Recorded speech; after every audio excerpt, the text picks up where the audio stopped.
నారీ శక్తి జిందాబాద్. ఒక స్త్రీ నిర్ణయించుకుంటే ఆదిపరాశక్తి రూపాన్ని అందుకుంటుంది.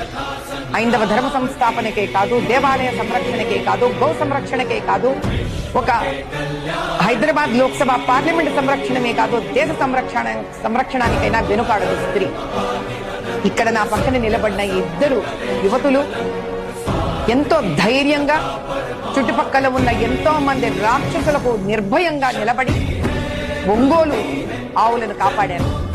ఈ ఆవుల సంరక్షణే ఈ దేశ సంరక్షణ.